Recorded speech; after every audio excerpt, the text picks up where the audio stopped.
os livros das escrivaninhas. Tirem as canetas, as borrachas, os apagadores, tudo dos estojos. E vamos tirar dúvida. Pessoal da nutrição tá com dúvida, tem prova no sábado, pessoal da nutrição noturno, tá? Então, já me mandaram mais dúvidas, vamos tentar sanar. Estou com a lista aqui. Antes de mais nada, ó, canal, né? Dá aquela... Inscreve no canal se você ainda não inscreveu. Toca lá no sininho, curte o vídeo e vamos embora, tá bom? Então vamos à primeira dúvida. Bom, ela é relacionada com os diuréticos, tá? Com os diuréticos, ó, qual a diferença entre os diuréticos, o mecanismo, né?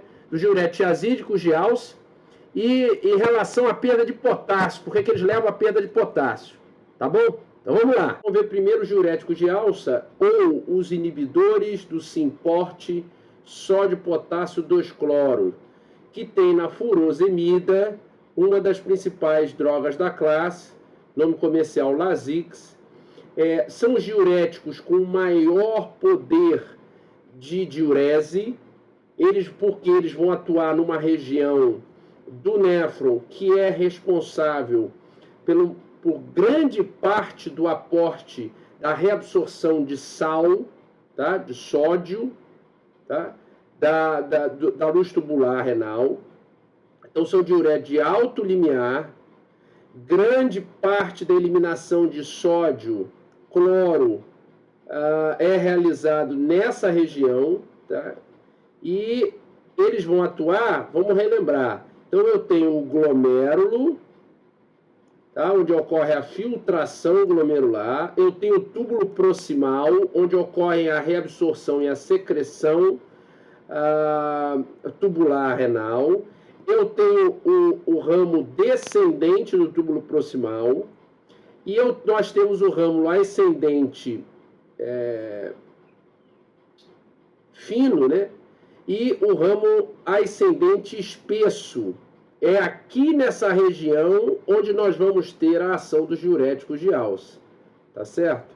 Então, eles são inibidores desse cotransporte. Observa, desse cotransporte aqui. Aqui o lúmen, tá? Aqui o lúmen tubular, então o túbulo.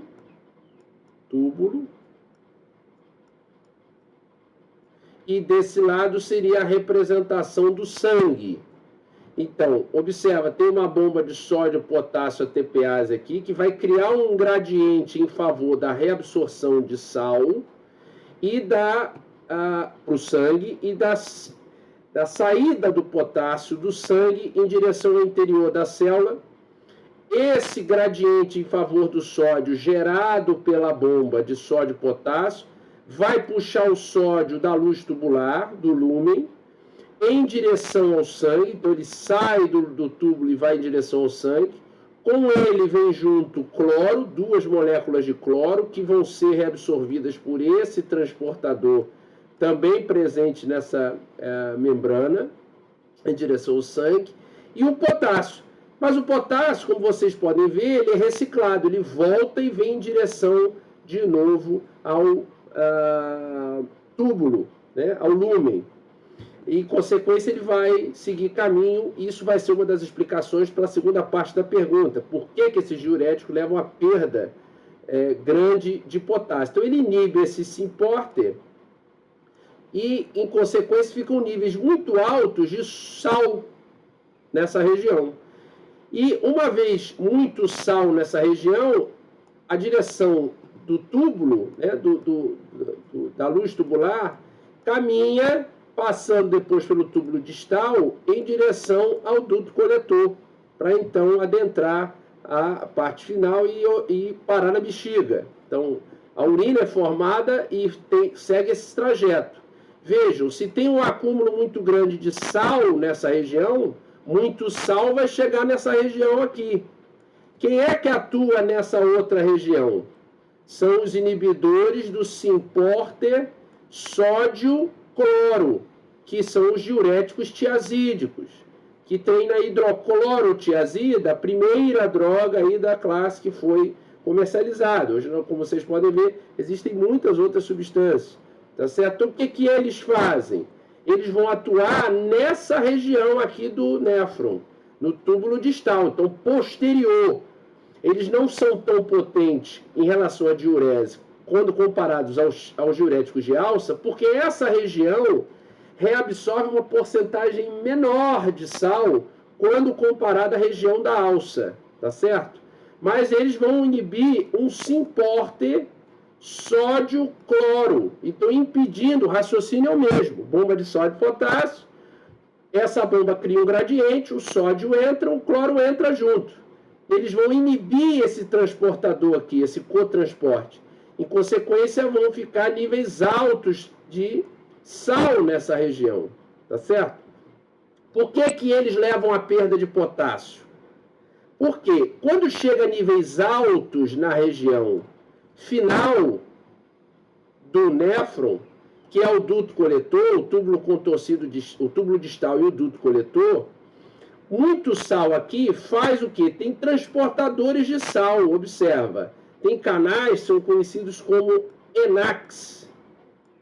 ENACs, tá certo?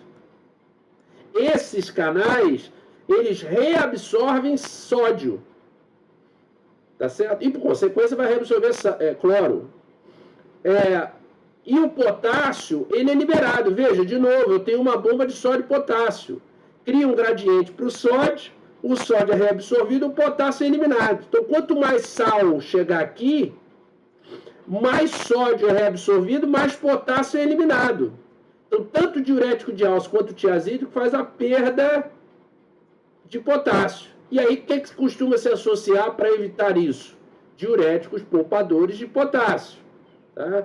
Sejam eles inibidores como a amilorida, inibidores desse canal, sejam como a espironolactona, que é um antagonista de aldosterona, porque a aldosterona aumenta os níveis de expressão desse canal. Tudo bem até aí? Maravilha. Muito bem. Vamos à segunda pergunta. Então, ela está relacionada com os inibidores do cotransporte glicose e sódio, quer dizer, da aula de antidiabetes, insulina e diabetes. Que são os inibidores de SGLT2. O cotransporte é usado para reabsorver glicose ou excretar. Então, vamos lá. Vamos tirar essa dúvida também. Muito bem, então. Com relação, então, à dúvida dos transportadores, o que é que a gente tem que lembrar? Esses transportadores, então, o túbulo proximal, contorcido proximal, ele apresenta dois subtipos de transportadores. Então, veja, o rim, ele tem um papel importante na homeostasia da glicose. Desde a captação e o consumo da glicose, passando pela formação, síntese de glicose através da gliconeogênese, e o principal mecanismo relacionado à homeostasia da glicose é a reabsorção tubular renal de glicose. Vejam, 90% da glicose num rim normal, de um indivíduo normal, é reabsorvida pelo o transportador SGLT2 através, localizado no túbulo proximal. Então, através desse transportador, tem a reabsorção de sódio e glicose. Então, é o cotransporte. 90% dessa glicose. Os 10% que não são absorvidos aqui vão ser absorvidos pelos o subtipo 1, SGLT1, na porção descendente do túbulo proximal. Tá certo? O que acontece no néfron diabético? O que a gente sabe? Que há uma hiperatividade. Há uma hiperatividade desse transportador. Então, eu tenho um processo, uma atividade aumentada de reabsorção no indivíduo que é diabético. Em consequência, o que acontece? Por que isso é ruim? Veja, o diabético ele tem um aumento de glicemia no sangue. Significa que mais glicose é filtrada. Significa que mais glicose cai no néfron. Qual é o objetivo aqui? É você aumentar a excreção dessa glicose em excesso. Mas só que como no diabético eu tenho um aumento da atividade desse transportador SGLT2, eu aumento a reabsorção no diabético. Então a glicose volta para o sangue. Com níveis já aumentados por outras consequências, resistência à insulina, quer dizer, eu não diminuo o nível, o rim não diminui o nível, não auxilia na homeostasia, aumenta. Então, qual é o papel, o objetivo desses inibidores? Que tem a dapaglifosina como uma das moléculas. E os análogos, né? O nome comercial Forxiga. É inibir exatamente esses transportadores. Por quê? Porque aí eu tenho moléculas de glicose sendo eliminadas na urina. É uma forma de você diminuir os níveis de glicemia. Entenderam? É um outro mecanismo. Foi? Muito bem. Então, por fim, mais uma. Relacionado às diferenças de ação adrenalina, noradrenalina e isoproterenol. O comparativo dos 3 gráficos, tá? A diferença da pressão, frequência e vasoconstrição. Isso é clássico, né? Um gráfico muito importante. Então vamos lá, vamos tirar essa dúvida aí. Bom, muito bem. Então, com relação a essa última pergunta, observa, classicamente essa figura representa essa diferença. Então, o que é importante aqui é identificar a seletividade em relação ao receptor. Então, a adrenalina, ela seleciona todos os receptores, ela atua em todos os receptores adrenérgicos.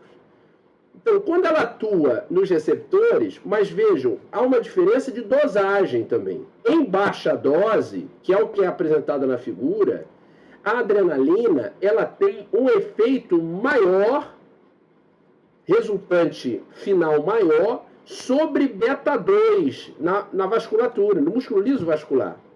Em consequência, beta-2 é vasodilatador. Então, eu tenho queda da resistência vascular periférica, que é um dos efeitos que vai explicar a expressão reversão pela adrenalina, que é o efeito final em beta-2, onde a pressão arterial cai a níveis mais baixos do que o basal. Então, veja, por beta-2 em baixa dose, o efeito sobre a resistência vascular periférica é menor, diminui a resistência vascular periférica. Eu estou avaliando aqui, então, resistência vascular periférica, pressão arterial e frequência. Olha, se eu tenho uma redução da resistência vascular, a tendência e eu tenho um efeito da adrenalina em beta-1, em alfa-1, em beta-2 no coração. No coração, essa essência dos 3 receptores vai aumentar o débito cardíaco. Aumentando a frequência, aumenta o débito. Em consequência final, essa soma, resistência e débito, vai resultar num pequeno, leve aumento na pressão arterial. Quando a gente compara isso com uma substância como o isoproterenol é beta não seletivo. Ele atua tanto em beta-1 quanto 2. Logo, ele vai atuar em beta-2, como ele não atua em alfa-1, a resultante dele no músculo liso vascular é uma intensa vasodilatação, com uma queda bruta na resistência vascular periférica. Em relação a beta-1 no coração, observa que eu tenho um aumento do débito cardíaco para efeito relacionado ao beta-1. Mas só que esse somatório mostra que a pressão arterial, o efeito é queda. Porque mesmo aumentando o débito, a resistência é tão grande, a queda da resistência vascular periférica é tão grande que mesmo o efeito beta-1 não compensa, então a pressão cai. E a noradrenalina? Noradrenalina não atua em beta-2. Então, em baixa dose, a resultante vascular é só alfa-1, que faz vasoconstrição. Então, vejam, eu tenho aqui um aumento, um grande aumento da resistência vascular. Enquanto nesses dois eu tenho queda da resistência vascular, porque eu tenho um grande aumento na resistência vascular. Por que eu tenho queda? Essa queda, ela é reflexa. Ah, mas a adrenalina não vai atuar em beta-1? Não vai atuar em alfa-1, beta-1? Vai. Mas essa queda, ela é reflexa porque eu tenho um aumento exacerbado da resistência vascular periférica. Então isso aqui é baroreceptor. Mas a consequência final, o que é? Aumenta a pressão arterial, porque a resistência vascular é muito grande. O aumento da resistência vascular é muito grande. Foi? Muito bem. E aí? Foi? Espero que tenha ido. Qualquer coisa, mandem outras dúvidas para a gente tentar fazer outro vídeo respondendo. Pessoal, agradeço o apoio de vocês com relação ao canal. O número de inscritos só aumenta. Vou agradecer também o pessoal da ArtMed, que mandou os livros, tanto o Goodman, 13ª edição, quanto o Katzung, 13ª edição, para o canal. Isso é importante. E é isso. Qualquer dúvida, vocês mandem mais perguntas, vão dando um curtido aí no vídeo, que isso vai dando mais estímulo também para a gente continuar fazendo os vídeos aqui no canal, tá bom? Ó, beijo do Magro.